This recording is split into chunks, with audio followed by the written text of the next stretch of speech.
thanks for coming back to my channel. I'm just going to give you a little update of what is going on, or what isn't going on, as the case may be. I have been cutting my sheets of ply that I put in the previous video. My closed cell foam, which is 5mm thick, has also turned up for the bed for the track.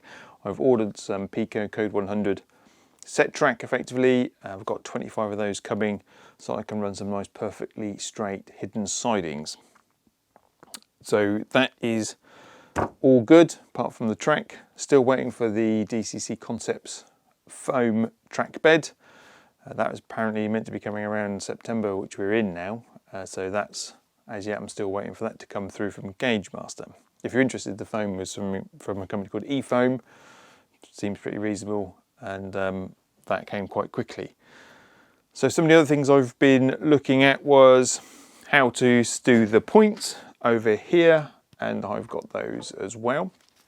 So some of the little projects that I mentioned, I have got my little 3D printed coupling, so I'm going to have a look at that as well. And I've got a little project to make my own analog controller as well. So I've going to jump to a few of those little clips that I've recorded so you can see what I'm doing. So this is the 3D printed custom stepped magnetic coupler that I've designed in Fusion 360, and kindly somebody on one of the forums did actually print this up for me on a resin print, and as you can see it's not too bad. I've got a step on that. It does fit in the HST quite nicely with the NEM connection. It's quite a nice firm connection, but I'm just currently waiting for 3x3x3mm cube magnets to fit in that hole. So here you can see that I did actually get it stuck to one of the Hunt couplings, but the orientation is incorrect. The other problem was the magnet actually, when I pushed it in, split the outer casing around it. And that was probably down to the fact that the casing wasn't thick enough. I didn't put enough tolerances in the clearances either, so that was a bit of a problem, to be fair. So what I've planned to do is effectively cut the end off where the magnet can go. So I've got like a flat plate which I can just stick the magnet onto. And yeah, let's watch me butcher this right now.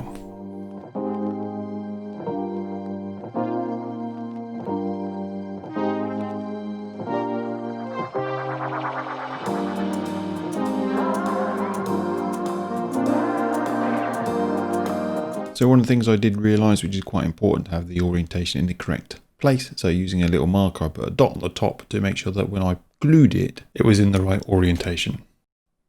So this is the final outcome of the kind of prototype coupling that I've done. It's stepped, it holds in place, it kind of works relatively well. I will make a couple of different prototype ones. I've done one which has got a flat end to do it with a little lip to make it easier to glue, hopefully, the magnet in place.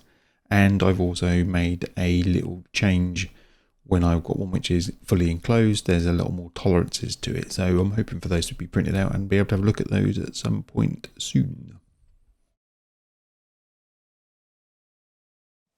So on the subject of couplings, what I've also found is on some of the other HSTs that I've got from Hornby, they come with a slightly different type of coupling again. Now I'd like to convert these as well to be magnetized, so it means I need to, 3D, well, CAD 3D this end and make it similar to what I've done previously. But I have to take some measurements and take some drawings from that to really kind of get that to work as I want it to. But this is the actual end on the HST. Sorry, on the I think these are Mark 3s or are they Mark 2 carriages that come from Hornby. Again, they've got that really weird, horrible coupling that I'd need to adjust. So one of my other little projects to do.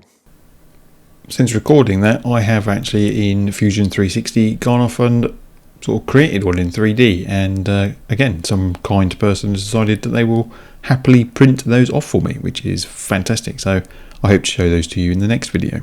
So what we've got here, we've got my rack and pinion servo mounts for my points. The idea behind that is you've got your pinion and your rack, and you've got the servo mount, and they sort of fit together like so, and as it rotates it'll be underneath, and then the rack can be pushed backwards and forwards and move the points. So I've got a load of these. The first ones I may, because they might be going above the board, I might actually have to put a small hole just inside one end so that I can put the little wire going to the actual point from here. But that's undecided yet, but that's the idea behind them. And if you compare them to one of these, which is the Cobalt IP point motors, the slow action ones that I've removed from my old layout, and unfortunately this one is damaged, but I've just sold a load of these. These are massive. So if you imagine my 10cm high level, which I want to have then, you know, points above that where the station is, I won't be able to use my hidden sidings because these would get in the way. Whereas these are, what are they? In total height, they are 2 centimeters, 20 mil. 20 mil compared to 70, did I say 70? 70 mil. So a significant difference in height there, it really is, and it is a bit of a, yeah, brilliant. And what are these? These are £1 and a bit each, and if you've got a 3D print, these are probably pretty cheap, but that cost me £2. £2. I do have to put in a Merg controller board on it, which is 13, which can control up to 8 of these with frog switching, although the disadvantage is you've got a limited length for the relay, for the servo cable, so you don't really want to have them too far away. So obviously I've got a set of points, 1, 2, 3, 4. I'm going to have a Merg board to control 4 of them, and then if I want to have some feedback, I will have to have another Merg board next to it to be able to take the inputs from the Hall effect sensors, and I'm going to have another Merg board to deal with, well, effectively you have to deal with the detection. So I'm going to have a number of Merg boards on this, but that's the way it is. That's the way it all goes. So that's that one. Just going to move these out of the way, just quickly put them over, and I'll just show you my other item that I am dealing with at the moment, which is this. So what is this? This is the idea behind this. Is I dropped my camera on there and made a mark, but that's right because that's going to go over the top of it. So this effectively will be basically a little control area. Sorry, a analog controller. So you're going to have basically a motor controller you can switch on and off down the bottom here. A little sensor there which senses the amps and voltage that's going through. A switch to change the polarity, so I can change left and right. And that's basically it. Just got to cut the relevant holes and put a little 12 volt feed down the bottom. So I'm going to use a 12 volt 1 amp supply, and it should be enough to allow me to run some of my DMUs that have been sitting around for years, literally years, and never run in. So that's a little project. I'll probably use my new Dremel cordless multi-tool to cut those holes out, which leads me nicely onto exactly that. So let's have a look. So what have we purchased? I have purchased this. Let's have a look.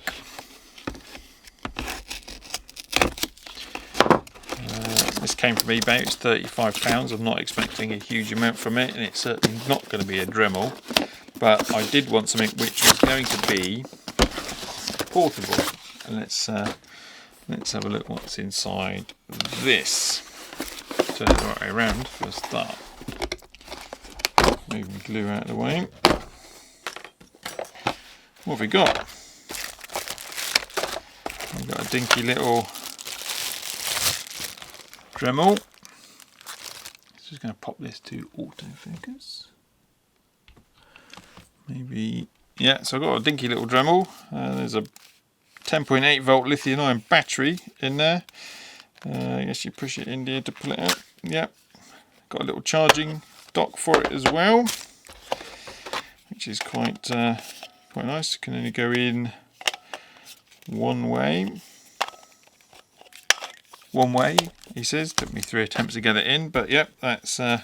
It comes with a little power supply to plug it in with and a few accessories. I've got quite a few accessories elsewhere. And what else has it got in here? I'm not quite sure how you're meant to get those in and out easily. Not, but some little carry boxes just up here as well. So if you want to put some other loose accessories in there. Seems pretty reasonable. I mean, I quite like the fact that it's in a nice little box. My other one came in a cardboard box, and it's probably about 15 years old. It's an old B&Q one. So this doesn't feel too bad. What we got? We've got a number of speeds. 1, 2, 3, 4, 5, 6, 7, 6 goes to top 6. That looks like that's an on switch, off switch, and that must be a way of locking that from spinning. Yeah, so that's the tightening thread on that. So all in all, it don't look too bad. Apart from I can't get it back in as expected. Currently flat as a pancake. Anyway, I'll give it a go and see what we'll see how it will behaves. So hopefully I've got some cutting discs and I might be able to cut the plastic on there with it. So who knows? We shall wait with bated breath to see how that plays out. £35 including postage from a supplier on eBay. Very interesting. It's called Jaber cut.